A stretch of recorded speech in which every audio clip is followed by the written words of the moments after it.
Woohoo! Ladies and gentlemen, thank you for being here today. I am so excited to bring you the Shift Yourself workshop. I'm your host, Marianne Bielka, and if the first time you looked at that name and said, be what? Okay, you're not alone. But when you say be what? Today, I'm going to say be ready.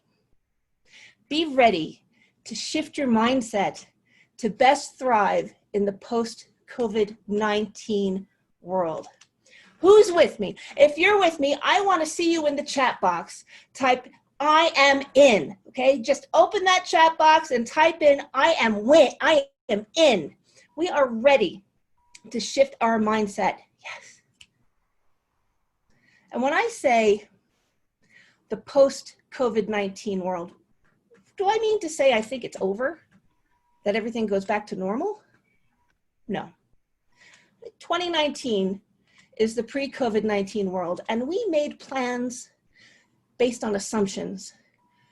And we made assumptions based on our wealth of experience up until that point.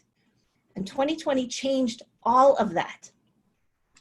The coronavirus started out as a health pandemic, but the outbreak will create long-lasting changes to the way we live and the way we work.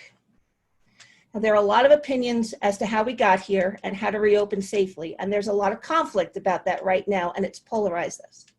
We're not here to debate that. But I believe that if you're ready to stay isolated as much as you can right now, or you're ready to embrace reopening, no matter where you are on that spectrum, I believe most Americans just want what is good for their communities, for their families, and their country. No matter where we fall on that spectrum of opinion, I believe our motives are the same. And we are here because of the thing I hope we can all agree on. The world as we know it, or as we knew it, has tilted. Whatever we thought the future held for our businesses, or our careers, our families, whatever future stability and nest egg, whatever we thought the future held for us, we were wrong. All of that has changed. But even in this sea of uncertainty, we have choices. Whether you're experiencing a reduction in income or sales, or you're not working right now and you're wondering how you're going to pay the bills, or maybe you're still working and this whole situation is making you reevaluate your priorities and how you approach earning money to support yourself and your family. If any of those apply to you, you are in the right place. Because one thing has become painfully clear. We have to shift our mindset about what we may have taken for granted in the past. Tomorrow, in our second session, we will learn how to shift our approach to find our way in a new, potentially unfamiliar terrain. What opportunities are there to discover for the entrepreneur, the professional, the individual? And then in our third session tomorrow afternoon, we will shift our station in life, have the resources, knowledge, and support to thrive in our world no matter what it throws at us. I am glad that you made the choice to be with us here over 3 sessions and 2 days. The entire world has shifted, and we need to find balance in this new landscape. Now, it gives me great pleasure to introduce our speakers today. We are here with Miss Ava Fanari. Hi, Ava. And Mr. Boyd Hamlin. During the course of the next 2 hours, we're first going to hear from Ava. And as she talks about shifting our mindset, after her speech, if you have any questions, put them in the chat and I will help moderate them with you, Ava. And after Ava, we'll hear from Boyd Hamlin, who I have known for several years, but we've recently reconnected, and I'm so impressed with his approach on helping you live your most authentic self. Again, we'll have Q&A. You put that in the chat, and we'll take care of that for you. Okay. Now, I'm very excited. Without any further ado, it gives me great pleasure to introduce our first speaker, Ava Fanari. As I've mentioned, I have worked with Ava at various events over the years, and I am impressed every time with how deeply she can impact me and make me a better person. Ava was born and raised in the former Soviet Union, in today's Estonia. And she came to the United States to continue her graduate studies in history. Her main field of study was the conflict of ideologies. Her fields of research and expertise, among others, include forward-thinking mindset and negotiation. Now, the negotiation piece really helps her in her career as a real estate broker, but her personal story with health and mindset has inspired her to become a speaker, a writer, and advocate for our well-being, both physical and mental. She knows life is not about what happens to you, but with what you do with what happens to you. How do you deal with the voice that tells you you're not good enough and holds you from taking action? What do you do about that imposter syndrome? Well, join me in welcoming Ava Fanari, and let's shift together. Thank you, Ava.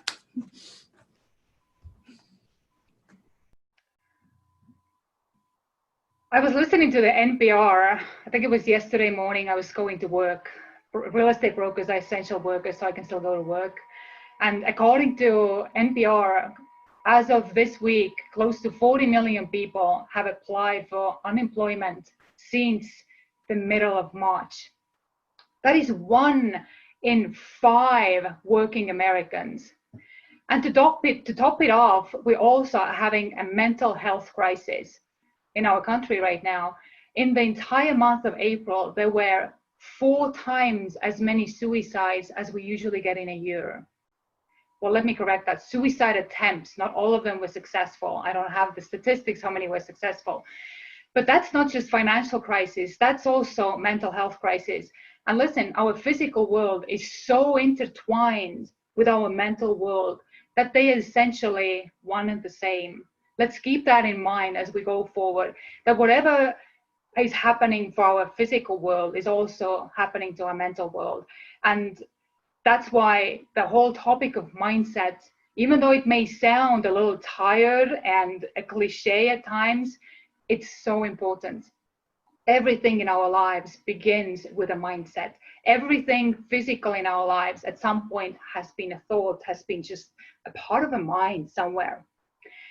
But these are trying times for many of us, and perhaps some of you who are here today have not really lost a job, that you still have an income and you still have health, and you have been really saved from the worst. When events in such magnitude are happening around the world, whether you like it or not, they affect you as well. They affect everybody. And perhaps the greatest lesson of this pandemic today is to remind us all that what happens to you happens to me. We are not isolated little bubbles inhabiting this planet. We are a collective, and we are all affected by what's happening over the last several months to us. So thank you, Marianne, first of all, for hosting this awesome event, and second of all, inviting me and everyone else who's here today to be a part of it.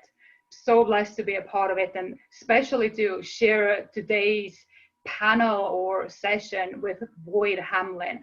I have admired him for so long, and it's an honor to present next to him and next to Marianne and the other speakers. But here are the questions that I will be answering for you over the next 30 to 40 minutes. And let's see. So the first question would be how to handle when your past happenings, your past events have started to hijack your future. Let me quickly share the screen with you so that you can also have a visual of the questions and just have that ability to navigate where we're going today. All right, the past hijacking your future. How do you go about it? Because when something traumatic happens to us, it's not as easy as we wake up the next day and it's out of our mind and we are ready to start a good side hustle and start a new business and future looks wonderful. Losing your income or having a significant reduction in your income is very difficult, even when there is no pandemic. But when the future looks sort of grim for every single human out there, it can get really scary. The next question, as Marianne already said, what to do about that voice that tells you that who are you? You're not good enough to start something. Why should anybody listen to you or need you? And finally, the main topic of my presentation today, the imposter syndrome, which essentially is the child of letting your past hijack your future and that thought that you are not good enough. Which takes me to a quick story. So what does it really feel like when everything that has kept you secure and stable and supported has been taken from you? I remember that day when I first landed in the United States, just as if it were yesterday. I came to study to the United States to complete my graduate studies in Savannah, Georgia. As Marianne said, I am from Northeastern Europe, from a small country of Estonia, and life for me in my mid-20s was pretty set. I had a strong social network of friends and family. I had a profession. I had income. It was all good. And when we move to the future, we always filter our future vision through our past events. So me coming to the United States, I thought it was going to be just like that. I was going to have a great social network. I was going to have great social life, great nightlife if needed. And I was just going to a different university to study. So I landed on a Monday afternoon at 3 p.m. in a dorm room that was going to be my home for the next 6 months. All that I had in that room was one bed, one mattress, one desk, one chair, and one dresser. That was it. There was no computer, no car, no phone. Not that it really mattered because it wasn't like I had somebody to call to. I had no radio, as I said, no friends. I didn't even know where the grocery store was. The only thing that attached me to my past stability, security, and support was a duffel bag full of old clothes and a dictionary. That was it. Everything that connected me to my past was in a tiny little bag on the floor. To my great surprise, I was completely lost and scared. And the more I thought about it, the scarier it got because I was clinging to my past. And therefore, my past began to hijack my present. And since I was so scared and lost, I started projecting it to my future. And that's how I approached my beginning of my life in the United States, with a tail between my shaking legs. And that's when the imposter syndrome kicked in. So the imposter syndrome is a collection of our limiting beliefs. Most likely you hear that the imposter syndrome is you not feeling that you are good enough to start a new side business, to express your ideas, to express your services to the world. But it's really a collection of several thoughts. And those are, I am not worthy enough, I am not good enough, and I am not lovable. So at times when we have nothing to hide behind, like I was in that dorm room, your limiting beliefs will make a grand entrance like nothing else. And most of us have those somewhere tucked away, quietly oozing their limiting ideas into your lives, but they will make a grand entrance when there is nothing to hide behind. My imposter syndrome really kicked in 3 hours later when I attended my first class. English is my second language, and languages are so important because that's how we express ourselves in the physical world. And we judge each other based on the words we use. Research shows that actually the way we think and see the world actually is determined by our vocabulary and what is our mother language, or how many languages in the world we have mastered. We will come back to the importance of language in a little bit. But I was sitting in a classroom and everyone else around me was so much smarter because they were so much more eloquent at expressing their thoughts. I was sitting there and didn't say a word. Some of you who know me, this might be as a surprise, but I sat there too scared to say anything, because what if they find out that I am not smart, I am not worthy, I'm not likable, to say the least, to being lovable, right? So the questions going through my head were, was I smart enough to be there? And I know that if you are in that junction in your life where you have to start a new future because your past has crumbled down without you having a say in it, there's that question that's popping up. Am I going to measure up? Am I going to be good enough? Why would anybody be even interested in what I have to say? And I was always used to getting that validation from the outer world. I would give a presentation at school, I would get 5 stars and A+, and I felt like I was smart enough. But that didn't mean that I didn't have an imposter syndrome. And as I said, the imposter syndrome will become your partner right next to you if you have nothing to be behind at. And I didn't have that. I didn't have friends to make me feel good at the end of the day. I didn't have TV to go and zone out or clear my mind. I was there sitting in that dorm room. I didn't even know where the library was, with my dictionary, and I had to start facing myself. Now, when I sometimes share this story with different audiences, people will say, oh my God, that was like being in a prison. And yes, that's one way of looking at it. But I am thinking that it was also like me going to India into an ashram, where you show up in your pajamas and you sit and you get a reset to your mentality, to your soul, to your life. But do you think that when I was sitting in that dorm room, that's what I realized, that, oh, wow, what a wonderful reset this is for my life? No, I was miserable.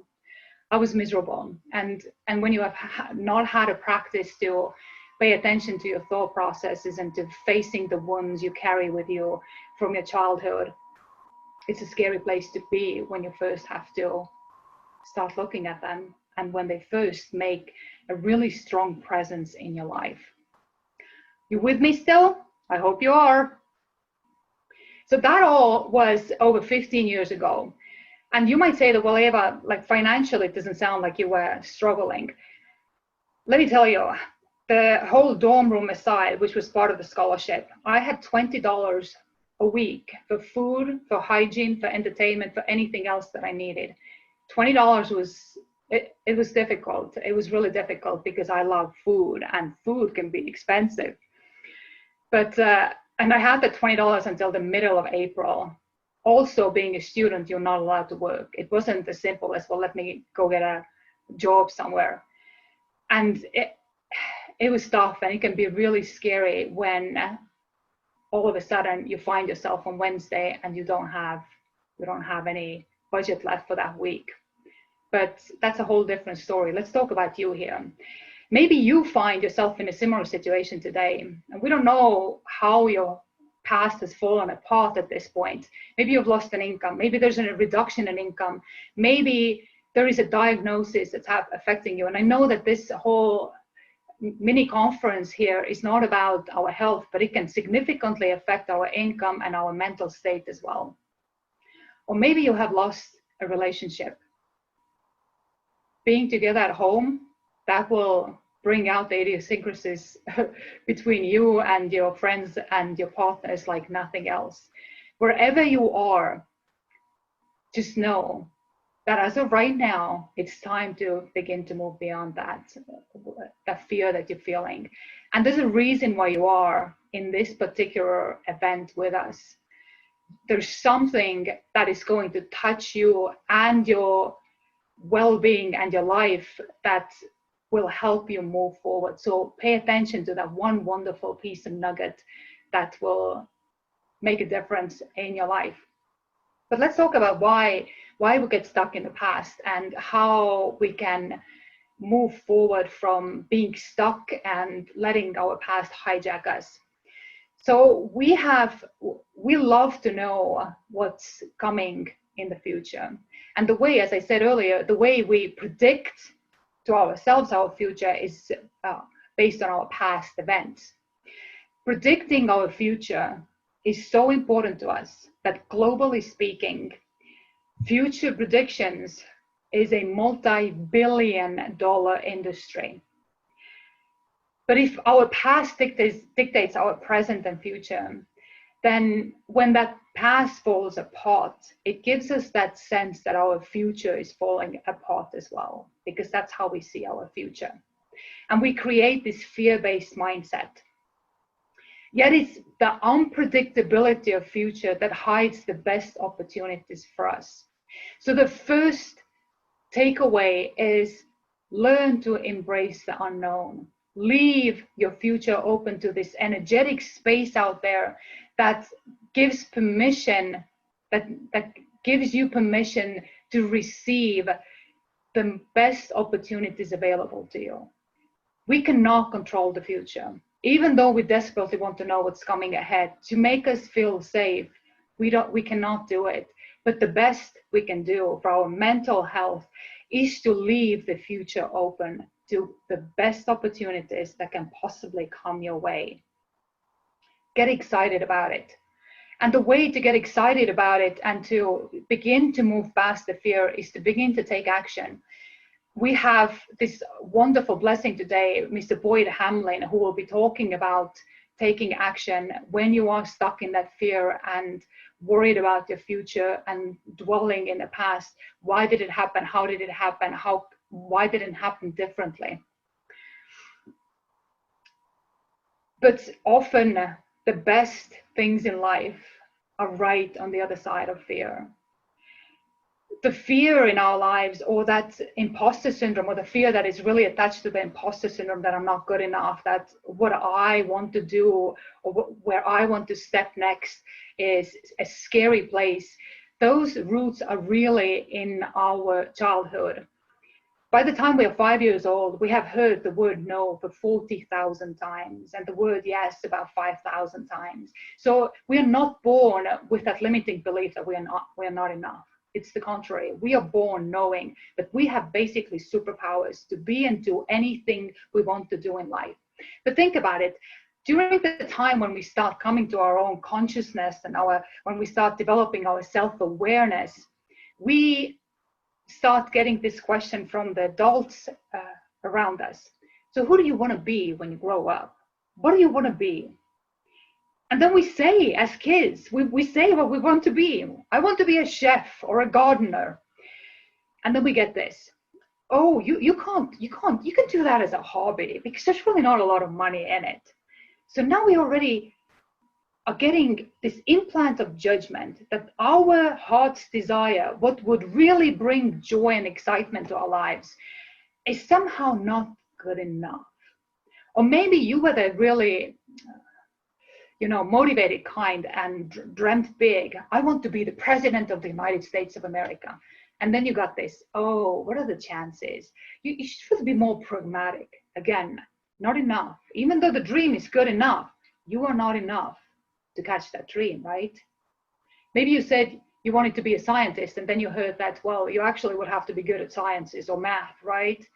And again, somehow you got crushed. Those tiny little crushes over time will begin to create that dent somewhere in your belief system that you are not enough. And as kids, we learn early on that there are right answers and wrong answers, and how we feel about those answers does not really matter. And yet, that's the only thing that matters. So we suppress our own voice, and we learn to start satisfying other people. And so when we finally get to this point where we are today, that maybe we have lost our job, even if we didn't like this job, it really affects us. And that's how something that was good enough becomes a hurdle for us to go to something where we can achieve greatness. Does that make sense? Yeah. So how do we get out of this mindset that we're not enough, or I'm paralyzed because I don't feel like I'm smart enough or experienced enough to really step into that new side hustle or go after the job or our own little business at this point? We have to move away into something that's gratitude. And it sounds so simple, but here's what happens with the fear-based mindset. It causes chronic low-grade stress. And stress is nothing but a chemical reaction in your body. We have an event or a thought that is negative, that involves a threat to our being. And so the brain sends a signal to our adrenals that now release stress hormones such as cortisol, adrenaline, and noradrenaline into our blood system. When we get flooded with those stress hormones, no growth and no repair takes place in that space, because you have to use all your energy available to survival, even if that stress is chronic. So remember this: if you're stressed out and you dwell in that mindset of being scared what my future is going to bring, or going over the events from the past, there is no growth or no repair or no healing in that space. We need to move out of there. And as I said, the best place to go to is gratitude. The reason why gratitude is the best place to go is that when we feel gratitude, we cannot feel fear at the same time. The different parts of the brain activated, different parts of our bodies get activated. And just as we have been trained to judge our own voice, our own truth, our own desires and dreams and belief in ourselves, the same way we have been trained that we feel grateful when we receive something. But you can also flip it around. You can put your whole energetic being into the state of receiving and then allow something to come to you. Now think about it. When you're a kid, when do you say thank you? When you got a candy. You feel grateful when something great happened in your life, right? So when you create that feeling again, and it might sound weird to you to be grateful for something you quite don't have yet, it's because you have been trained to feel that way. But if you sit quietly and bring those moments when you have been really grateful in the past, dwell in that space, and now think about that you have that same feeling about something you haven't experienced yet, you haven't received yet, you now open yourself energetically, mentally, physically up into the state of receiving. Gratitude is the place where we begin to receive. So remember that. Let's move past this one to the third point. Remember, the first point was embrace the unknown, accept it and embrace it. Second one was dwell in the space of gratitude and manage your stress and go to the space of gratitude. And third one, words matter. It's so important. Language is so important. The word you choose to use to describe your situation and to describe yourself and to talk to yourself make the world of difference. They really, really do. So right now with me, make that commitment that you will not use negative language when you talk about yourself, about your situation, not just to other people, but to yourself as well. For that to happen, you have to become a master at controlling your thoughts. You have to become a master constantly. And when you do realize that there's a negative thought coming up, or you're dwelling in that space where something didn't work out in the past and you're projecting it to your future, don't suppress this. Bring this voice up. This is the greatest challenge and obstacle that I see with that whole mindset of happiness is a choice. It's as if, something horrible happened in your life and why are you still miserable? Choose to be happy. No, that's really not how it works. That voice that keeps you in the past is there to protect you. And you have to love that part of yourself as well. That part is just as worthy and lovable as the part that is smart and wonderful and kind. You have to love that part as well. Invite that part and that voice to the table with the rest of you. You need to have a conversation with that part. bring it on. So it might look like this. I'm going to start this new business and I don't really know what to do, but I'm going to start it. And now you hear this voice in the back of your head. Last time you started something like this, do you remember what a catastrophe that was? Listen, this is probably going to start again. Like, don't even waste your time. And you're going to say now this, really? How interesting. Well, come on up. Let's have a conversation. Tell me more about it. Tell me what makes you think that just because it happened in the past is going to happen in the future. Are you in the business of future telling? And if you are, how much money have you made from it? Not much, have you? So bring that voice to the table, because remember this, you were born worthy, lovable, significant, with superpowers. And somewhere deep inside you, you know that that's what it is. So you cannot easily trick yourself into, well, we didn't like us today, so how about we start thinking or agreeing to the fact that you are worthy and lovable and really awesome and you're going to succeed. Because think about it, when we meet somebody who's trying to sell us something that is really not of value to you, we can smell the fake from miles away, can't we? Or how about that person who has been saying negative things behind our back and now is really friendly and smiling to our face? We can smell the fakeness of it, can't we? So if you really have been dwelling in negative belief and imposter syndrome for 30, 40 years, or maybe even more, and now you all of a sudden say, well, from today on, we are going to choose happiness and we're going to be, positive about it, and that's it. You think that your mind, your clever, smart, worthy, wonderful superhero mind is not going to smell a fake? Yeah, he is. You have to give it a voice and you have to have a negotiation from it. Sure, having the happiness is your end goal, but you have to take every single step to actually get to that end goal. Does that make sense? And it's not this gigantic leap. You actually have to begin to take those steps, because we don't know how long your journey is going to be. Maybe it's a week, maybe it's a month, maybe it's a year, maybe it's a decade. I've been at it for 6 years, and what I hear from the smarter people than myself out there, every day you start again. Every morning you have that chance to choose happiness. And when I say choose happiness, choose to start working that makes you push past your fears, past your stress, past your negative language. Every day you take a little step. Every day is a little bit closer to moving past that, to make lasting change. And when you do have that setback, when there's a day when you dwell in your misery, accept that too, embrace that too, and embrace the future that is ahead of you, because the only way of knowing what the future brings it is to step into it with the mind dwelling in gratitude. So Marianne, do we have any questions at this point? Well, Ava, first, let me just say, wow. I feel like you're speaking directly to my situation many, many times. And I'm going to invite everyone who is here. Let's show Ava some love. I mean, we have shifted as speakers as well. We're used to being face-to-face with you in a room and sharing with you. Give us your feedback, give us your information, let us know in the chat how this is affecting you so much.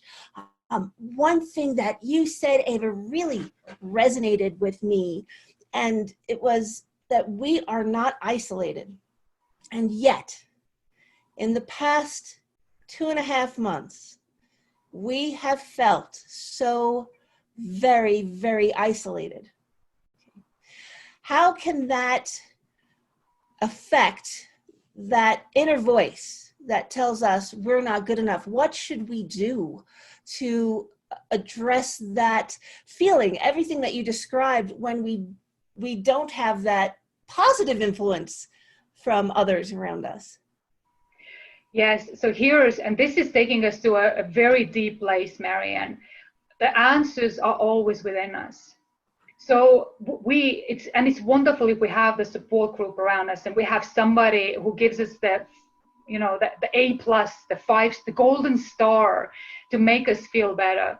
But the ultimate goal that we should always have is to find that stability, that security, that support within us. That's the voice that matters the most. And if we have not been trained ourselves to listen and trust that voice, then we begin to rely on our outer world to make us feel good. It's nobody else's job. It is your and your job alone to step into your future, to be the greatest superstar fan to yourself. It's your job.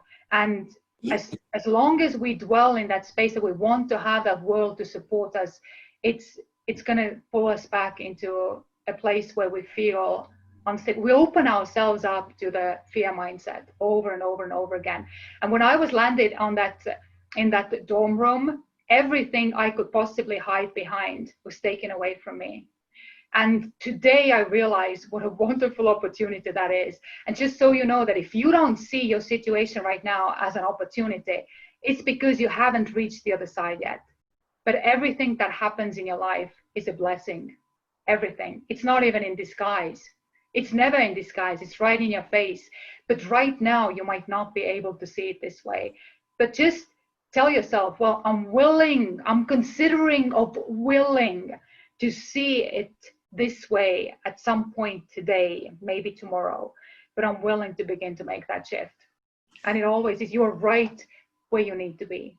That's where you are. That is great. That is great. We've got some great comments here. Some are coming into just the panelists. Some are coming into all panelists and attendees. I want to say from Jana Duchesne, I hope I'm saying your name correctly. He says, you are awesome, Ava, and I agree. Morgan, double wow, that was powerful. From Boyd, that was amazing. Speak to the point of positive talk and its importance. From Mabel, Ava, you have spoken the truth. Hi, shout out to Mabel. Working out of the negative seems to be all about facing that negative voice. From Jen Zapone, great to see you, Jen. Oh, nice job, Ava. I liked master of controlling your thoughts. You know, fantastic job. It's nobody else's job. You are your job of being your best person. Sometimes it's hard. Parisa, also, that was great, Ava. This really spoke to me. From JD Glass, it has never occurred to me that when you're stressed or tensed, there is no healing. Of course, that was the biggest tool to approaching self-healing. So it sounds like there have been some great aha moments here in your talk. And one thing I want to share on the heels of this, if we are struggling to be our best advocate, to be our best cheerleader, we might find it's easier at times to be that for someone else, whether it be a family member, a close friend, a child. Sometimes it is easier for us to show a level of support and belief when it's third person and it's not directed at us. It's hard to accept it. And perhaps if you're struggling to fight that imposter syndrome and to have those good thoughts, how about the power of journaling? Write it down, write a letter to yourself in the third person and put those thoughts on paper. Write to yourself as if you were external to your own mind as your advocate, right? And I hope. You know, Marian, you real quick here, you hit a really good point here, because we have this corporate mindset that today needs to be better than yesterday. Even if it's 1%, it needs to be better. This is not human. This is not how our lives are. We are supposed to have seasons in our lives, especially if we are women. We experience those seasons very, very clearly because our hormones are working alongside with the nature. So when you are having a day that you just, like, it's difficult to get going, embrace that. Ask yourself, what is the message in this? Because our body is always a messenger in our lives. It's trying to tell you something. Is it a time to maybe withdraw and do some research? Is it the time? Maybe today you feel phenomenal. Go crank those videos out that you need to post for YouTube. That's the day for doing that. Be flexible with yourself. Be your own best supportive person. And if today your best is only 25% of what was your best yesterday, that's okay. You are right where you need to be. Fantastic. Well, Ava, thank you. Thank you again so much. I want to let everybody know what to expect here. We're coming on 2:15. We want to give you a few minutes to go to the restroom, to go refill your water, to go get that snack, and to shush the cat out the door that she's been meowing there for all day. Whatever you need to do for a few minutes, we're going to set the music going. And when we come back, we are going to hear from Boyd, the hero builder Hamlin, on how not just affecting your attitude will help you thrive in this new COVID tilted world, but adjusting your actitude. I can't wait to hear more about this. So I want you to commit to coming back here at 2:20 Mountain Time. You might not be Mountain, that's 3:20 Central, that is 4:20 Eastern, and 1:20 Pacific. I didn't forget about you, my West Coasters. I want to see in the chat, I commit to coming back. Just right, I commit, and we will have a Shift Your Mindset afternoon.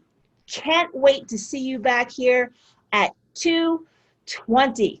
And with that, again, Mountain Time, I am going to start the music here, and we will be back shortly. Thank you.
Hey, hey, hey.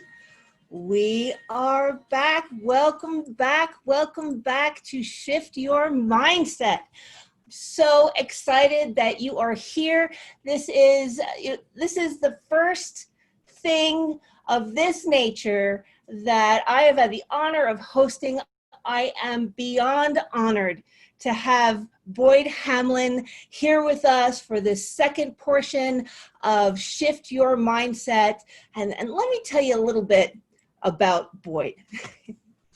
Boyd is the executive director of the John Maxwell team. And when I first met him was about 4 years ago, and we are sitting in a boardroom as strangers next to each other for a Toastmasters meeting where we had both gotten to a point in our lives where we wanted to become better at presenting our message professionally. There was no way 4 years ago that Boyd and I could have known that we would reconnect so many years later after working hard and achieving success at what we had set out to do so many years ago. Boyd today is certified to facilitate, speak, and train individuals and groups in the areas of leadership development, professional skills, and personal growth. For 25 years, Boyd has helped people exceed their current capacity.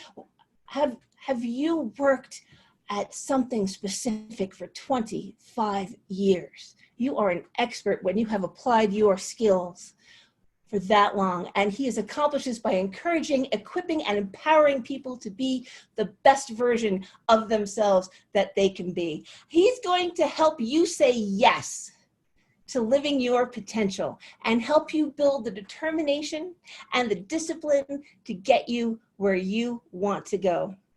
Today, he's going to help us shift our attitude into our actitude.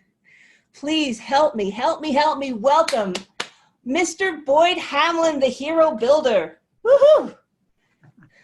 Thank you very much, Marianne. You know what? I've been on several webinars, and if this is your first one, my question is, where have you been? This has been the most fun that I have had in a long time on a webinar or even on a Zoom conference. And the first speaker that you just had, Ava, wow!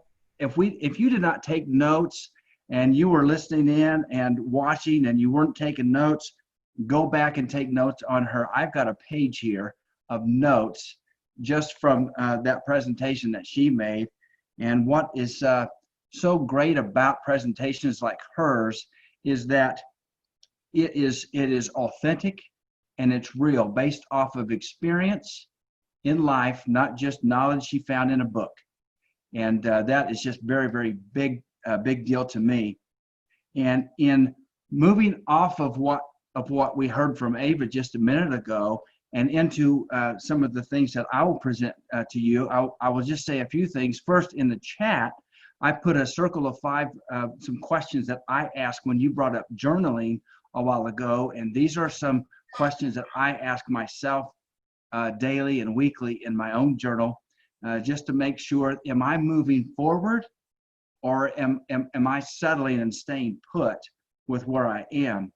And I don't know about you, but I don't like staying put where I am. There's more and there's better out there. I've just got to go get it.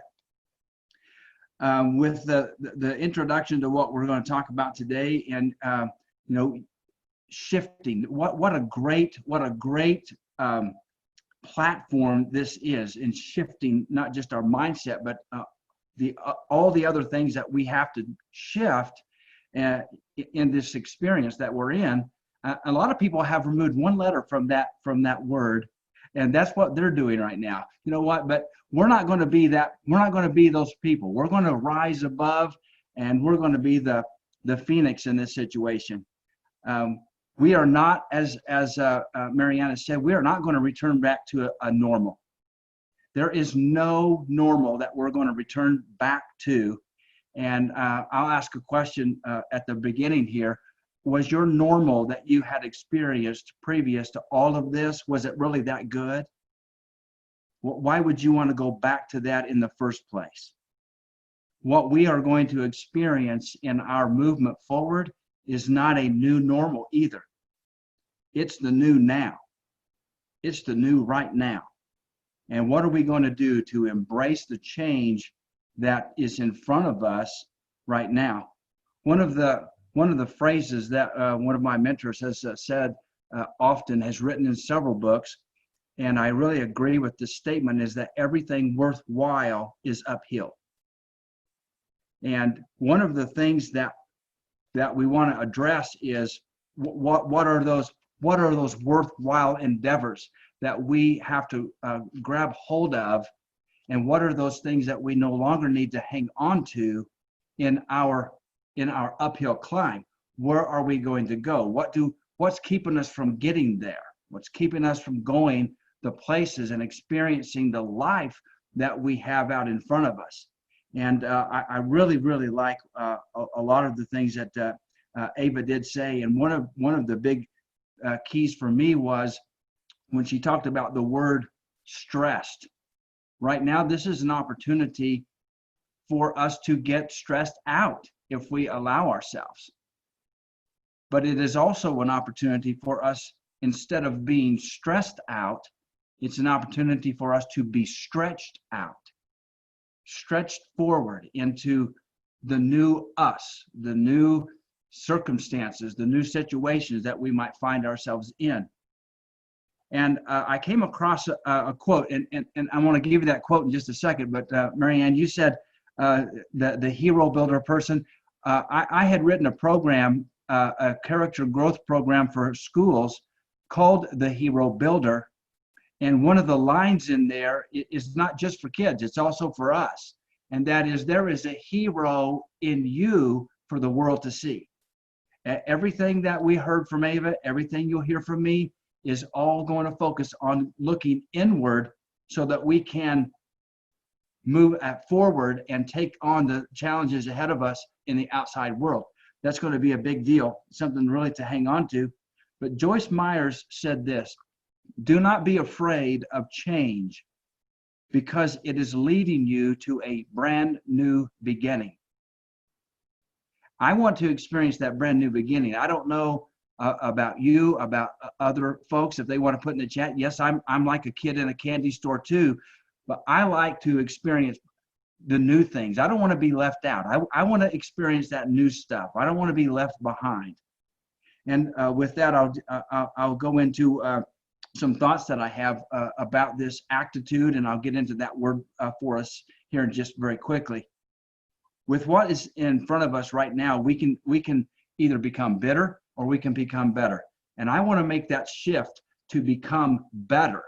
And even though it might be more difficult, I'm going to take on those challenges that are in front of me. And I'll start by saying this: how many of us have taken off their floaties? When you guys, do you remember being a kid and going to the city pool? I remember that very distinctly. My uncle would gather my cousins and me and my brother, and we would go to the city pool. When we walked through the front door, we would slip on our floaties. And where were we headed? To the kiddie pool. Of all places, we were going to the part of the city pool that was no more than 2 feet deep, and we were going to get in that with our floaties. It made no sense, but it did when we were kids. And I remember my uncle approaching the kiddie pool and pointing me out specifically, and he said, "Are you going to go off the high dive?" And I said, "No, I'm not going off the high dive." He said, "Well, are you a chicken?" I said, "Well, you know what? No, I'm not a chicken, but I'm not going off that high dive either." And the more I sat in the kiddie pool and thought about that, the more I wanted to take that challenge. And I got to thinking, well, what's in this kiddie pool anyway that I want to sit here and hang out in all of this stuff? We won't go into details of what might have been in that kiddie pool, but I got out of it And I took my floaties off and made my way to the high dive. And my uncle reminded me, if you'll jump, if you'll climb the ladder and you'll jump, then I'll be in the water for you when you get to the bottom, to the water's edge. And I thought, okay, that's great. I'll jump off the high dive. He'll catch me in the water. I can go back to the kiddie pool and he'll leave me alone. Well, that was not the case.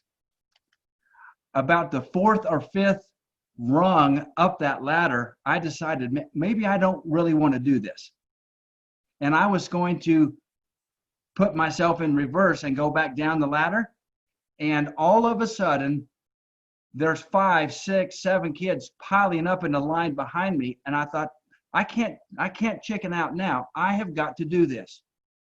Knowing that it might be the last thing that I would ever do in this life, I made my way to the edge of that diving board and I jumped. And I did not feel an embrace from my uncle's arms. I went straight to the bottom. When I came to, I didn't see him to rescue me, to save me from drowning. So I just started kicking my legs and flailing my arms as frantically as I could, and finally made the edge of that pool. When I did, I heard the voice. See, I told you you could do it. I wanted to reach out and touch him, not in a great and loving manner either. I wanted to reach out and touch him real good. But one of the most valuable lessons, Marianne, that he showed me and taught me that day was, you will never know that you can do it unless you try it. Life is going to throw you a bunch of curveballs, and all you have to do is stay in the batter's box and keep swinging, and just keep swinging. And one of those things that was very good for me is that I have in fact encountered many times where I found myself at the end of that diving board in life over the years. 1995, I experienced my first brain surgery. Upon having my first child, my wife had been pregnant with our first child, and I had to experience that on top of everything else. In 1999, I have a condition from the waist down that is called transverse myelitis. I was not supposed to walk out of the hospital, but I did.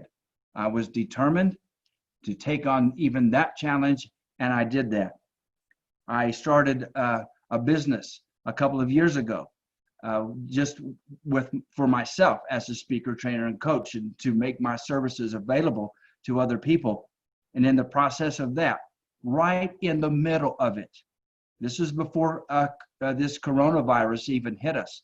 Right before that, at the end of 2018, I went out on a walk one afternoon and something popped in my head, and I had to go back to Phoenix, Arizona to experience my second brain surgery.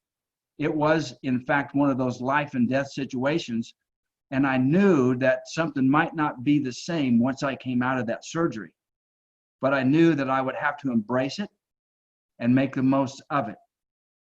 Even to this day, I know that there are times that I will feel like half the man that I was, but I have to embrace the rest of the man that I remain. And I am moving forward within that the best that I can. In the course of that last surgery, it was a 7.5-hour procedure. When I came out of that surgery and was waking up in recovery, the first person that I woke up to was my wife. And I said to her, we're going to have to pay for this. Besides the insurance, we're going to have to pay for this now, and it's going to be a long journey. And I knew that, in fact, it was going to be, but it had to be done. And I, then went to my hospital room, and I'm thinking, what am I going to say to people now? And is all that what I've built, is it gone? Is it all over, or is it just beginning? And I embraced the thought of it is just beginning. So I have one statement that I make when I introduce myself to people. That when they ask me who I am, I tell them I'm Boyd and I'm worth $1 million, but it's all in my head. And that is a very true statement. And I think it's fun, but at the same time, it speaks truth whenever I'm talking to other folks. In the midst of that surgery, I thought it was going to be a recovery process of a few months, but it was not. It was much longer. It has been 18 months. And as to date, this coming month, June, is going to be my 18 months for them to clear me and to let me move on. But in that whole 18-month process, I was told you're going to experience a mild depression. And I didn't believe them until the day that it really happened. When it did happen, I decided that I needed to reach out to the people around me. I needed to make phone calls and have people speak into me. You know, that it's very difficult sometimes when we have to believe in ourselves. And when that time comes, which it does, it comes to each of us, we have to be able to rely on other people who do believe in us also, so that they can help us build that belief that we need to have in ourselves. And I just made it a point to make 5 calls every week to people that I could encourage or that I needed encouragement from. I wrote notes to people. I sent text messages to people. And I wanted to not be defined by this depression, but I wanted to, let it, embrace it and battle through it and become better on the other side of it. And that's what I have done. It's been a very long, hard road, but I have not asked myself this question, can I do this? With that question in itself, if we really listen to it, there is a lot of negative in there. There's a lot of doubt in there in just that question. Can I do this? Really? Do you think you can rise above this? And so I started asking myself a new question. And that new question is, how can I do this? How can I do this? It might not look the way that I thought it would look. It might not turn out the way that I envisioned it turning out, but I'm going to do what I can, how I can, the very best I can in moving forward. I could have chosen to sit on the porch of mediocrity with everybody else and blend in with all of them. I didn't want to do that. I wanted to step off of that porch. And knowing that stepping off the porch was going to be a lonely endeavor, a lonely adventure, I was willing to make that. Go it alone if you have to, but don't stay on the porch. Don't stay where you are in life. I get up differently. I get up from the AM to the PM, and I have to concentrate on my balance. I have to concentrate on my memory. And you just hope and pray that when the words that come out of your mouth make sense, because sometimes it doesn't. Sometimes it doesn't make any sense. During that whole process, Marianne, I was told from other people, hey, it's all about your attitude. It's all about your attitude. I got sick and tired of hearing about that. I got so tired of listening to people tell me, don't have a negative attitude, have a positive attitude. That's easy said, but that's not easily done all the time. And I was encouraged by a friend of mine. His name is Mike. He said, you need to write down on a piece of paper a bunch of I am statements. And I thought, how silly and stupid that is. What am I supposed to do with them once I've written them down? And at the top of the journal page, you start writing down things like, I am worthy. I am, as Ava said, I am lovable. I am a champion. I am an overcomer. I am going to advance, and start writing those things down. And at the completion of writing down those 100 things, I was then challenged to say them to myself out loud for the next 30 days, to replace the negative thoughts with positive thoughts. I thought it was so stupid, but I did it anyway. About day 15, I felt a shift happen in my head. And the shift was, I really can do this. I really am this. I'm not staying put. I'm moving forward. I'm going to do this. And not only was that a helpful rather than a silly exercise, but that list of 100 things that I am capable of doing, the things I'm capable of accomplishing, if I just dig deep, is now a list of 200. I've just added to that list. And it also, the significance of writing it down is very important because I now can go back to that list. I don't have to remember what I am. I know what I am. I just have got to go back to that list on occasion and say those things back to myself out loud just to keep myself moving in that positive direction. So with the word attitude, I got sick of hearing that. And so I was sitting around one afternoon thinking, how can I advance myself? How can I make this shift not only a doable thing for me, but a permanent thing for me? And I thought, you know what? I'm going to start a new podcast. I was challenged to do that. I am doing a podcast right now, but don't ask me if I know what I'm doing. I do not. I do not know what I'm doing. I just like to talk. So I'm talking to people and having interviews, and we're having a blast. And maybe somewhere down the line, something will happen because of that. But I created a word. Instead of attitude, it is actitude. I'm not only supposed to think positively, but if I want to do it right, I've got to act my way into that positive life. I've got to act my way forward. Thinking it is one thing, but doing it makes it more permanent. Acting on it makes it solidify. It puts it in concrete. And I want to always act my way into a positive life, and acting creates momentum. It really does. It creates good momentum. And in the process of that, in acting my way into a positive direction and having a good attitude about myself, what I had discovered are three small things. And I'll end with these things. I have learned from my neurosurgeon, I've learned from this experience that one of the things that I've got to do is I've got to trust my team. I've got to trust my team. If I don't trust my team and the people that I have around me in my sphere of influence, in my circle, my inner circle, I need to eliminate them. I need to eliminate them from my list. Just say goodbye to them. Then I have to also trust my gut. I don't know about you, but I have not trusted my gut 2 times in my life, and I got burned both times. I trust my gut. I have to. And those people around me, when I'm trusting my gut, those people around me have to be people that I might have to limit some of my time with. Like, for example, I'll just say this and keep it as nice and clean as I can. My mom, she is a person I limit my time with.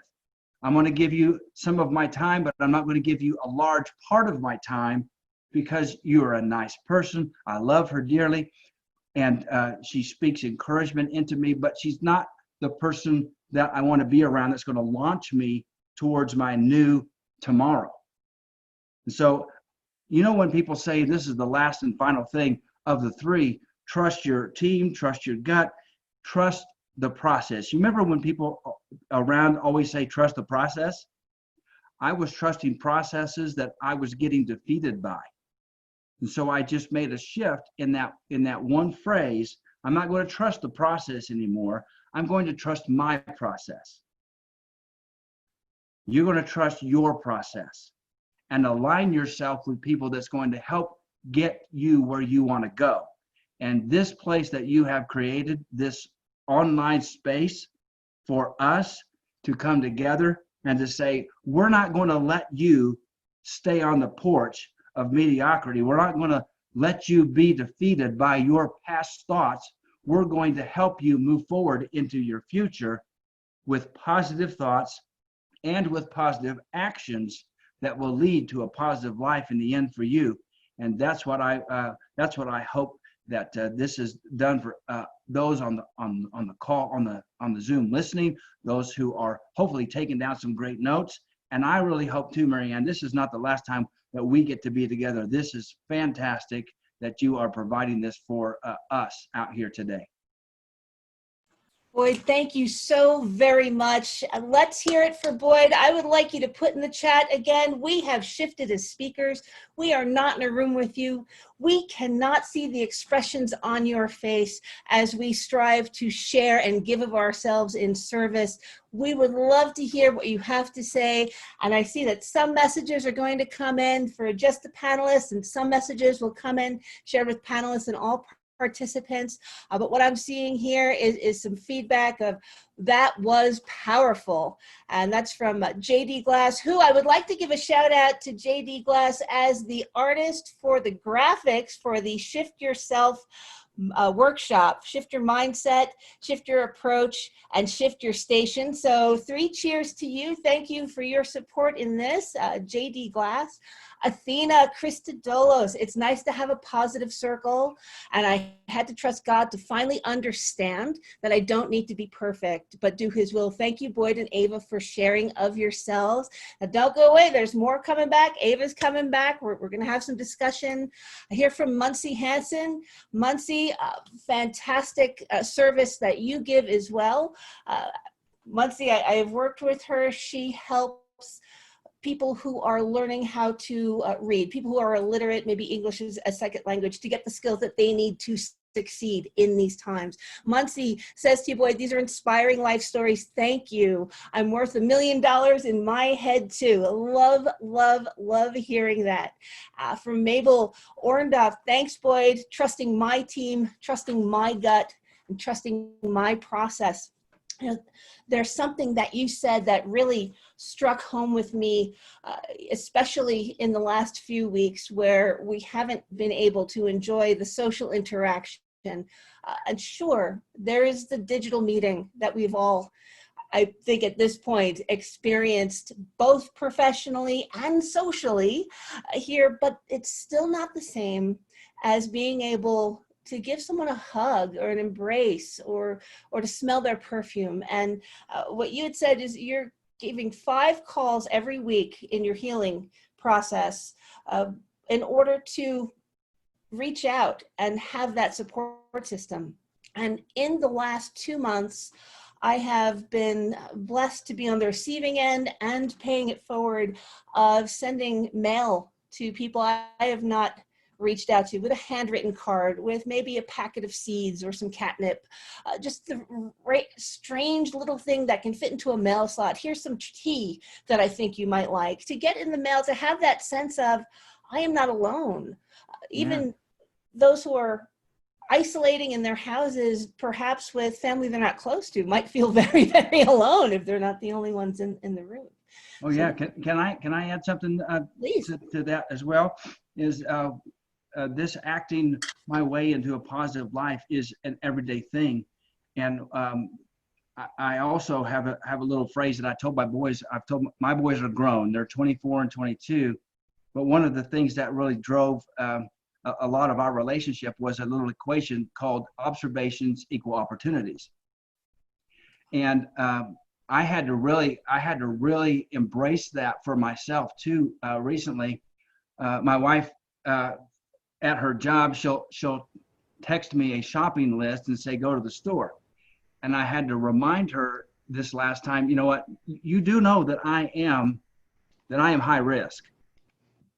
And I thought, well, she probably does. That's why she's sending me. And I went to the store and I thought, okay, I don't really want to be here. I was in a negative place. I didn't want to be here, but I had to battle through that. And the way that I did it is I went in the store with mask on and being respectful of those around me. And instead of grabbing a shopping cart for myself first, I walked through the entire store and just asked people if they needed help getting their groceries back to their car. Did you need me to help reach something off the shelf that you can't reach? And things like that, because I too miss that personal interaction with people. And I spent an hour in the store just asking people, how can I help you, before I went back in with a cart to do the shopping for myself. And that was really fun because it created an opportunity for me to just be creative with what was left on the shelves, because nothing that I wanted was on the shelves. So tonight we're going to have raviolis and we're going to have some green beans. It's not what I wanted, but we just made the best of it. And it sometimes is putting somebody else first and being there to act in a positive way towards them and serving them, which actually that affirmation that we don't always get from people all the time, there is delight and affirmation in our actions. When we are acting and serving others and coming alongside of them, speaking encouragement to them, absolutely, we'll walk away with a smile on our own face, and we didn't even intend for that to happen. That is so true and so powerful. I think the best expression of myself is when I'm focused on others and not myself. Yeah. And I believe that's true for all of us. Boyd, thank you. I want to take a few moments here before we bring Ava back and before we get into sort of a round robin, more casual panel discussion, inviting all of our attendees to join in the comments to drive our conversation on this topic of shifting our mindset in this. Such powerful information. If you've missed any of this and you're interested in having access to it, there's two options that you have. The first is this entire recording will be posted for a limited time on Facebook at the Strategic Business Solutions Consulting page, and I will put that link into the chat shortly. This will be up for about 48 hours. And the same is true for tomorrow's two sessions, which I can't wait to see you back here for. I want to speak a little bit about this tomorrow morning with Shift Your Approach with Morgan O'Donnell. She is a career advisor, and myself. We will be talking about how you can find new ways, new approaches to increase your income. Because perhaps you've lost your source of income completely. What can you do to get some quick money in? What are some options that you might have? And so I'll be sharing some stories with prospects and client conversations that I have had over the past 2 months. I've actually been giving strategy calls more so in the last 2.5 months than beforehand for people who no longer have access to their gig work that they've had. But come in tomorrow and we'll talk all about that.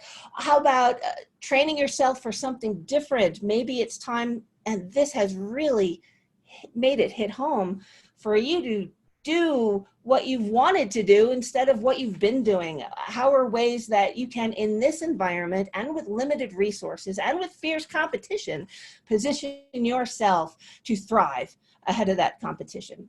So please come join us tomorrow for the Shift Your Approach session, and that will be from 9:30 to 11:30. Again, we will be recording that. It will be available for 48 hours.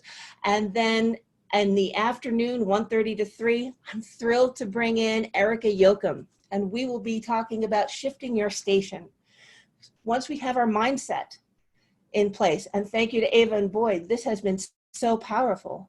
And once we have the plan on how to shift our approach to it, then we need the resources, the knowledge and support to put it all into action.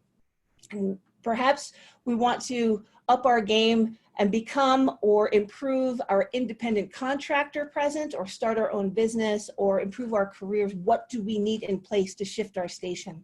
That'll be a lot hands-on, very powerful stuff. And this is actually going to be a workshop that I charge for. I'm offering the full content free tomorrow afternoon in Shift Your Station. Please don't miss it. And again, for 48 hours, we'll make these available in Facebook at the Strategic Business Solutions Consulting page in Facebook. And I'm the founder of Strategic Business Solutions Consulting. Then after they come down, and we'll follow up with an email, they will be available for lifetime access for $29. And that is, I think, the best bargain. You can have this on demand in perpetuity, all 3 sessions here, with a portion of those proceeds going to benefit a local Albuquerque charity called Barrett House for abused women and children, especially in this situation, in this environment, with food insecurity, with safety insecurity, with shelter insecurity. We're so happy to be able to support that through these lifetime recordings. And if you've been here today, if you've registered, you will get information after the fact on how that will follow up. So please join us again all day tomorrow for some great stuff. But now let's bring back the one and only Ava Fanari. And I have to say, between the two of you, Ava and Boyd, I have pages of notes that I have taken for my own knowledge, and it's so impactful what you have shared with us. I want to bring up a phrase that you mentioned, Boyd, in your hero builder, which is for children. There is a hero in you for the world to see that is as much of a message for adults as it is for children. And in one of my keynotes, the 5 secret steps to becoming a superhero as told by a 7-year-old, which is my son's journey that teaches us all how to achieve any goal we've set for ourselves personally or professionally. There's a line that I always start with, and that's being a superhero is not easy, but you are up to the challenge. Every one of us is up to the challenge of being a hero, regardless of our circumstances. You know, but Ava, I know your camera's off, but when you came to the United States and you faced all of those fears of being alone and being on the receiving end of some judgment you didn't see coming, Boyd, when you were healing, what you thought would be 3 or 4 weeks turns into 18 months of that struggle, rising into the superhero. What fantastic mindset role models each of you are. Thank you. Thank you. Thank you. Oh, you're very welcome. You're very welcome. Yeah, I heard it the other day that it was said that, you know, how we always think in terms of success when somebody is successful, that we think that well, they must be wealthy, you know, they've become successful. And I don't think that it's limited to that. I think if you know what Ava's talked about, what I talked about, is that if you have become an overcomer of something and that overcoming led to an advancement of who you are, that in of itself is a success. That's a success too.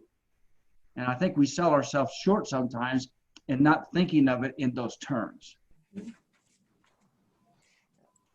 That's a great point. I was thinking, no, Ava, please.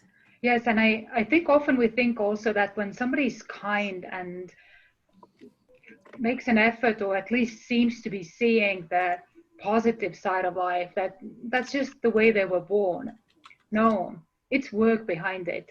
Every single person who has achieved success in any aspect of life, be it the mindset, be it the attitude towards others, or actitude towards others, be it their business, it's because they have had to work on it. And sometimes, you know, being that kind and happy person, it takes a lot to recognize when you step over to the dark side and you become judgmental, so that you can stop yourself on tracks and create that shift in your mind. It comes with practice, because the greatest challenge is to remember to create a shift in a moment. Like, that's the hardest part, but you will have that first time when all of a sudden you're like, oh, right, I'm supposed to switch something here. The goal is not to completely abandon your critical thinking or your negative thinking or judgment. That's not attainable. Don't even set that goal. The goal is to make sure that you dwell in that space for a short period of time as possible. That's what you're aiming for. Don't abandon your critical voice, because that critical voice comes from the same place that tells you in a dark alley, hey, maybe we should get out of here. So it needs to be there, but you have to control how much voice you give that space inside you. It's funny because when we have accomplishments, when we do something that we didn't know we could do, maybe we earn the right to feel proud of it a little bit, but when that passes, it's so easy to become a thought, well, what's so special about me? If I did it, anyone could do it. And that's just not true. Right. That is absolutely right. That is very true. And I want to approach something here in just a minute and ask Ava a question here. But yeah, it's different than everybody. You know, all of us say we think with this COVID-19, it's like, you know, we're all in the same boat. No, we're not. We are in the same kind of storm, but we're all in different boats. We're all in different boats. A friend of mine that just came to mind, Todd Houston. He lost his right leg from the knee down when he was 14. And he is in his 50s now, but he set out to climb the highest mountain peaks in the US in a record time in his 20s. And he actually accomplished that goal. And he's got the whole world record still to this day. No able-bodied person has been able to do that. Now he's not the only person with just one leg. So how come he did that and somebody else didn't do that? Well, that wasn't their path. It wasn't their journey. It was his journey. What could he do in rising up in his journey and being the best that he could be? Along the word grateful, gratitude, and the word grateful that Ava mentioned earlier in her part of the workshop, and that is that what I wrote down was that the difference between being grateful and also the difference of having gratitude. And I want your thoughts on this too, Ava. For me, being grateful about something that happens in life, like this current situation, all of that, being grateful for something is a past tense. I'm glad that it happened. I'm glad that I got the food I needed. I'm glad I got the job that I have and all that. But gratitude is quite different. It is being grateful still for what is to come. Gratitude is thinking forward, whereas gratefulness is thinking behind us. What are your thoughts about the word gratitude? Yeah, I'm even going into a whole different place with the gratitude word. It's a feeling. It's not something we have, it's something we are. It's a being word. If you don't feel it, you're not necessarily grateful. And there is if you guys, any of you are interested, there is the Heart Mind Math Institute out of Colorado. If you Google it, it will pop up. And the first time I did the Heart Mind Math meditation, the exercise is to find something from your past that you were deeply grateful for, and like feel what it's actually like to consciously be in the state of gratitude. Feel it in your toes, in your fingers, how your cheeks feel when you're in the gratitude.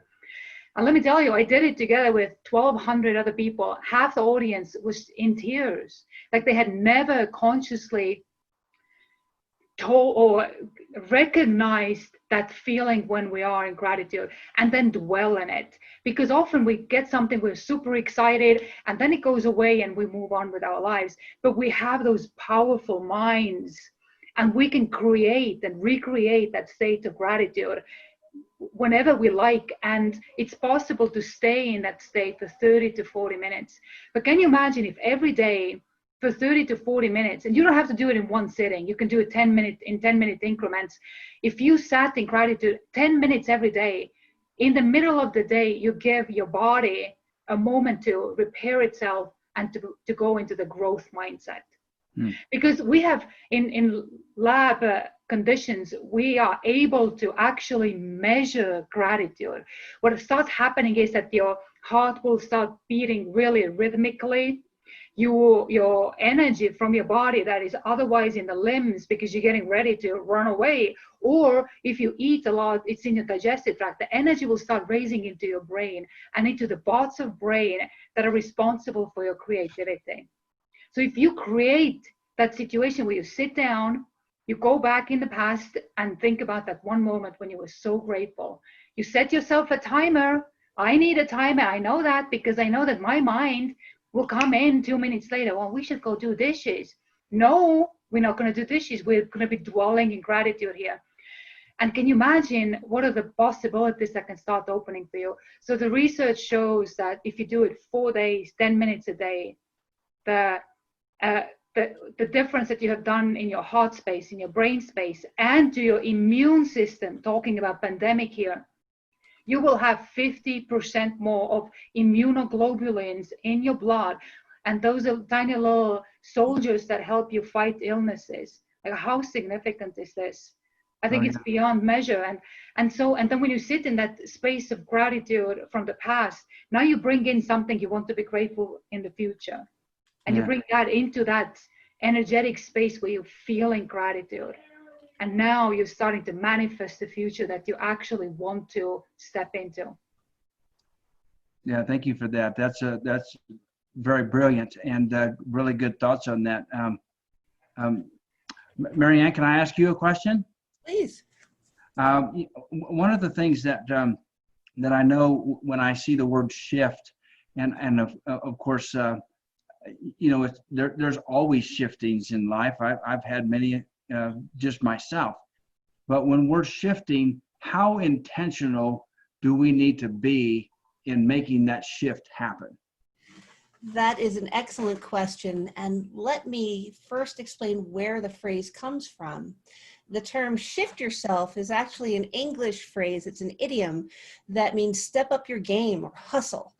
When someone's dragging behind, the phrase is, hey, shift yourself, let's get moving, get cracking. So I've defined the English idiom, the British English idiom with the American English idioms to back it up there. And it's true, it's just one letter shy of what most people have done in response to what's happening. And quite frankly, that was intentional because we need an alternative to that. But when the earth is moving beneath you in an earthquake, if you are unprepared, there's panic. When the ground beneath you or the platform beneath you is moving as if on a ship in a storm, there's panic. I remember being in college, living in New York at the time, and going out with my college friends on a fishing boat because we decided we needed to do something that was not sitting around buying beer and watching TV. Oh, let's go out on a fishing boat out to sea and fish for mackerel. Now, I love the water. I'm fine on boats. I have kayak. I am just an aficionado of being in and around water.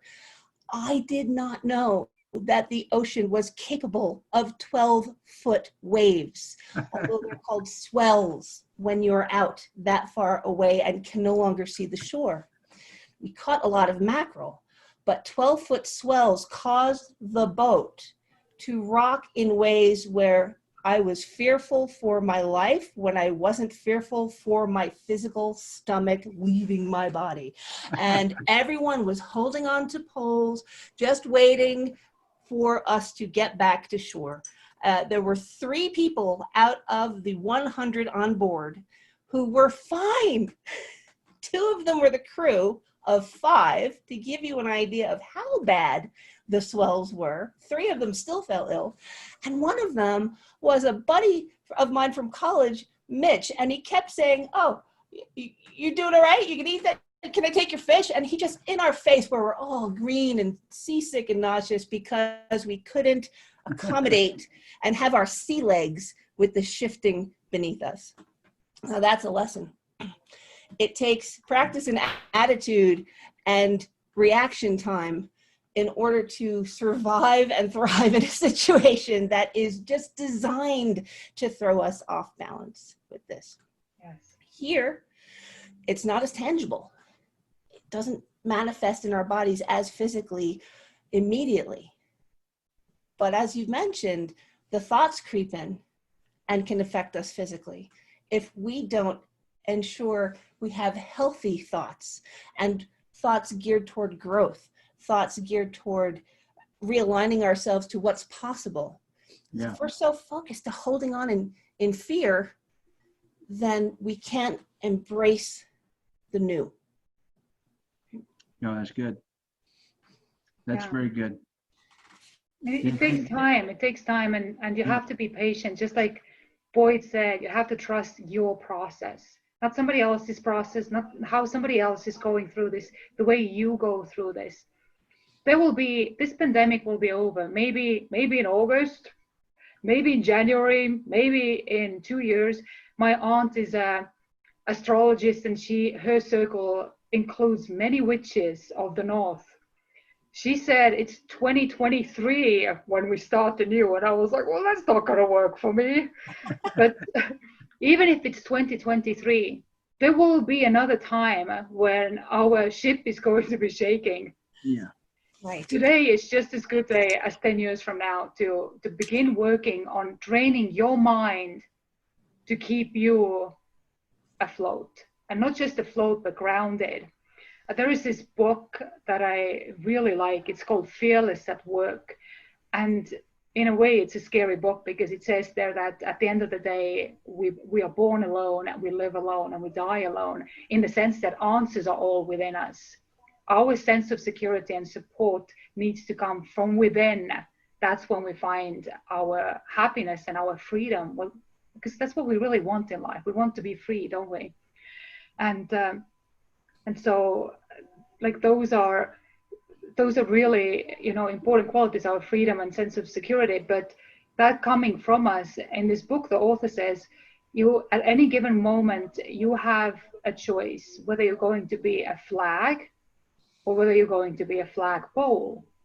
And if you choose to be a flag, then no matter where the wind blows, that's where you're going to be flapping. You know, if the outer world works out well, then you're going to be flapping in that direction. And if it goes all down the toilet, then we're flapping the other direction.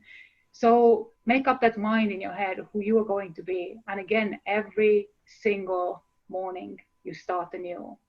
You start that training again to step into your own strength and step into your own shoes, and it will get better.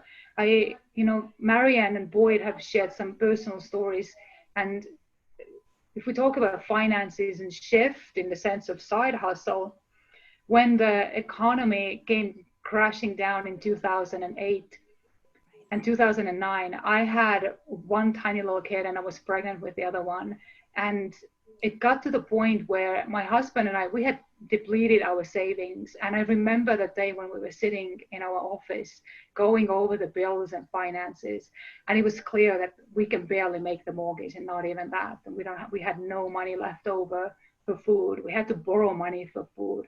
That's a really scary place to be. So we were sitting on the office floor and we were crying together. Like, we've never cried. That's the only time my husband and I, we have sat there and looked at each other and cried. Like, how did we get to this space? And now we're facing these financial insecurities again, right? Collectively, I haven't seen the numbers, but I'm pretty sure we're getting really close to what happened in 2008 with unemployment.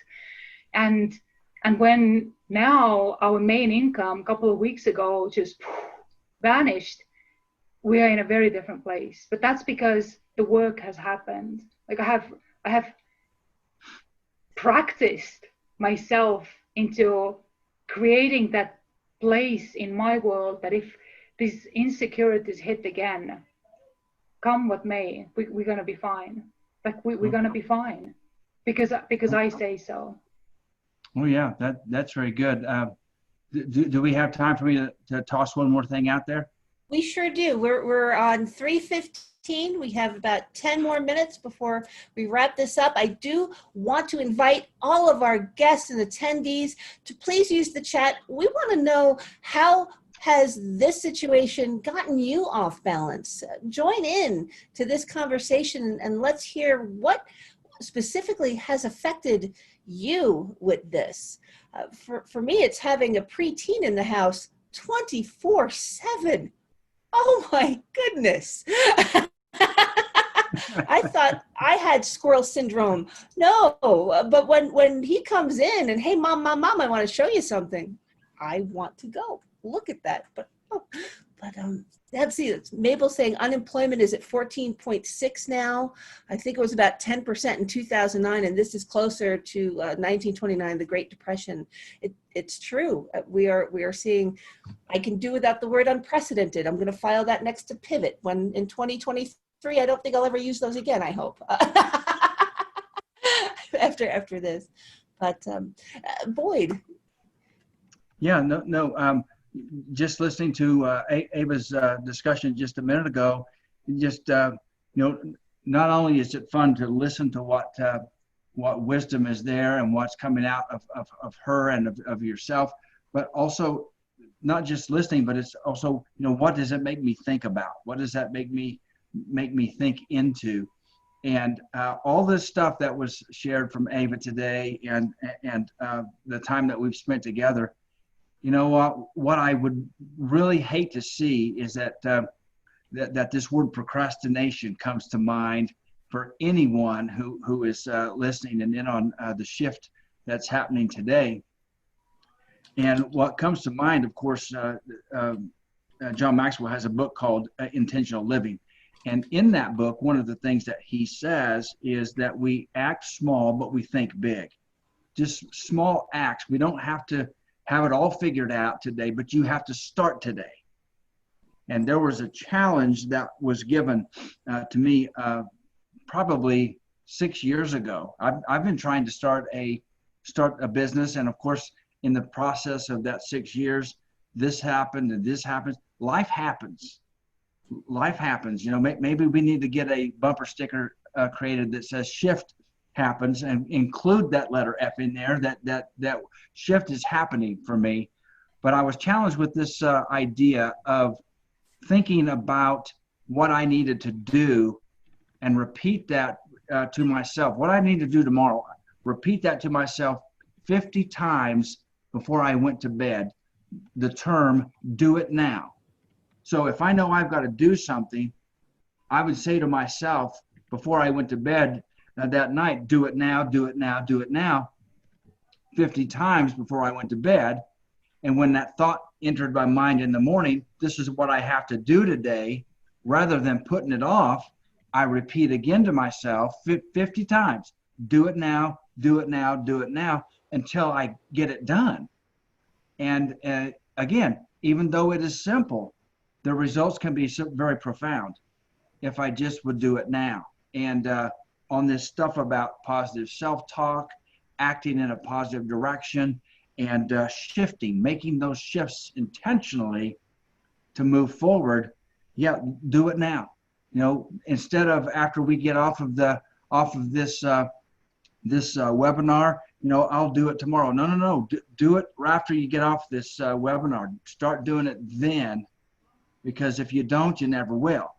You'll never do it. You'll lose the stinking notes. If you took any, you'll just lose the notes. And it's like, what in the world did they say? Of course, then that's a great opportunity for them to come back and buy the whole thing, so that they have it and can listen to it whenever they wanted to. But just do it now. Do it now. There is no time to waste. Yes, this has presented a big obstacle for us. But if we look real closely at the word obstacle, the letters BEST are hidden within it. Obstacles bring out the best in us. This is no different than anything else. So hopefully it'll bring out the best in everybody who's partaken today in the shifting. One of the Marian, I think, hang in there. One quick line: you cannot make a sword unless it goes through the forge and the fire and the blows. Oh, that's good. That's really good. It is. It's going to happen again at some point. It's just easier to learn how to navigate these situations. But I'm coming back to the very beginning of our gathering today here. Athena had a question, and I noticed it, and I don't think we have talked about it. She was asking, what if your side hustle doesn't pay? How do you go about it? Because she's thinking about, or maybe she's already going for it, running for the New Mexico State Senate, and you don't get paid for this. So what are your comments, Marian and Boyd? How do you start a side hustle if it doesn't pay quite yet? How do you navigate that world and wait for that, big check to come in? This happens to be what we are addressing tomorrow at Shift Your Approach between 9:30 and 11:30 a.m. And Athena, I do want to address this with a phrase that is commonly repeated around our house. You have to do what you need to do before you get to do what you want to do. We all have big dreams, and if we are lucky, we can act on them. And Athena, I hope you do run for the state senate.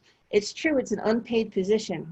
But if you're going to put yourself in a position of financial instability in order to do it, well, then you have to do what you need to do to address that before you get to do what you want to do to live that dream. And now is the perfect time to start with that. Yeah, that brings to my mind an event director from Hay House Publishing. Her name is Nancy Levin, and she wanted to be, a writer and have courses and be a speaker, but she couldn't. She couldn't because she also needed a paycheck. So she wrote her first book when she still was having her job that she didn't want to do anymore. She loved the job. She was just burnt out, and she had that choice. And then she wrote the book, but the book was not successful enough for her to quit that job yet. So she couldn't. She had to stop promoting herself. And it took her 3 years to get to the point where she made enough money that she could support herself. And many of us start with a side hustle that grows and grows, and we can start either phasing out our current day job or make a clean cut. But you might have to have another side hustle that actually brings you money in. Yes, because financial stability will not be able to give you your freedom, because that's our basic need. And if we don't have that covered, then we live in the state of chronic stress. There is no growth and seeing of opportunities in a constant stress. And can I address that word side hustle? It is very popular, and we know it's not our main career or main profession. It's what we do on the side for a little extra money. And I want to move away from this glorification of the more we work, the more important we are, the more praise we should get because we're work, constantly work. Okay, hustle, by all means hustle, but make it one complete. Let's talk about our gig. What's your gig, your freelance work? And what's your work-life balance along with that? Because that is ultimately what we are striving for. We are looking to get income to support our lives. We are not living to just get income. Otherwise, there's no happiness. There's no point. And then our mindset needs addressing by rewatching this. Yeah. I have one more. The situation threw me around feeling unable to impact and alleviate suffering. That's a comment from Miss Dana Ball about feelings of helplessness. And to round this out, I'm going to ask Boyd and Ava, each of you, to address in your mindset, what is the most powerful practice you have found for yourself in addressing helplessness at being unable to alleviate circumstances you cannot change? So interesting that you asked this question. I'm a real estate broker, so I still work in the field of real estate, and something happened work-related on Sunday morning that made me feel raged, helpless, hopeless, like everything combined together. And as I was driving back home, it took me 20 minutes to get home, and I was dwelling in that space that whole 20 minutes. There was nothing I could do. But I was still, just so angry and mad and disappointed and all these different things coming in. And what helped me is that knowing that where I am right now is the perfect place for me. And we often forget this because I'm just as impatient as the next person. I want everything that I want like yesterday, not tomorrow even, like I want it yesterday. But everything, like you have to think about that everybody on this planet has a place to be. And we are like tiny little puzzle pieces. We fit into our perfect niche. And if we don't accept where we fit in, it messes up the whole big picture. And often when we think that something bad has happened to us, it's actually that we are being saved from something else. And so you being isolated and not feeling like you're not being able to help enough, it's actually the universe saving you from something that would not be for your highest good, that would not serve you well. Where you are right now, that's the situation that serves you best. That doesn't mean that you shouldn't take any action and just sit there. No, if you get restless and you feel that pull to do more, you need to find an avenue for that. But be patient with yourself. Yeah. Oh, I would add to that too, is one of the questions that I was asked after my surgery back in 2018, when I came home, I thought I was going to get right back at it. I thought I was going to get back out there and start working on the speaking and the training and the coaching, and it was not happening. I had to learn how to write again. let alone walk again.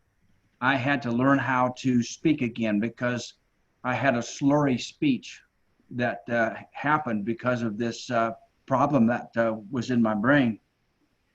And I had to learn how to keep my thoughts and my mouth working at the same time. To sometimes when you write something down, you might leave a word out or something. I was doing that in my speech. And I wanted to make sure that I got it together in a real big way. So I did. I spent about 3-4 weeks thinking. I used to drive a school bus. I'm a man of faith. I used to, I had a church plant in the whole 9 yards. And some of that stuff I couldn't do again. So where was I going to come up with an income? And right now, I'm glad that my ship has not sunk, but at the same time, I'm just staying afloat. And I've got that straw above water, just barely hanging on.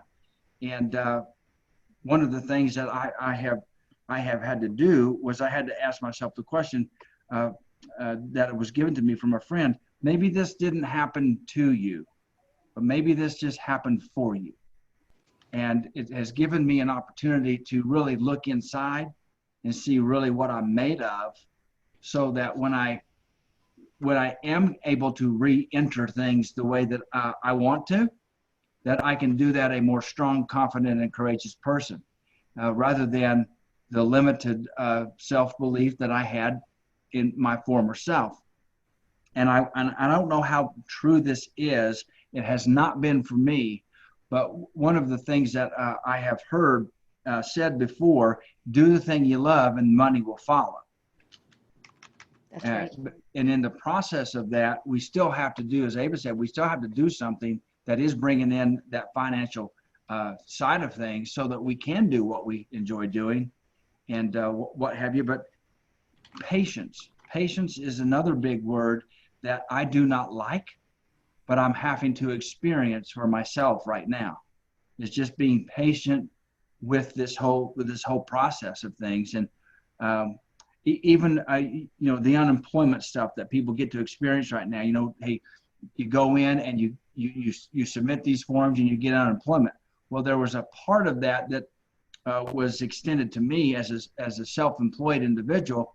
And so I thought, man, I'll get in there and I'll do all that too. When I got in to do it, it was shut off and the monies were not available on that end. And it was like, okay, so now, instead of being defeated, it's like, now what? I have created curriculum and written curriculum for other organizations. And when they get paid, of course, it wasn't a contract thing, but when they get paid, I get paid. And I've got 3 coaching clients right now. And 2 of those coaching clients are free.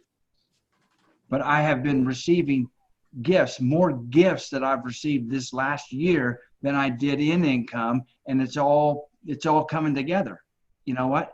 And it will come together for you too. It will just look different. Thank you so much, Boyd and Ava, for being here for this first of its kind Shift Your Mindset webinar. There has been so much great content that you've shared with yourselves on the heels of what Athena has mentioned. What do I do? Please join us again tomorrow for our 2 sessions, Shift Your Approach and Shift Your Station.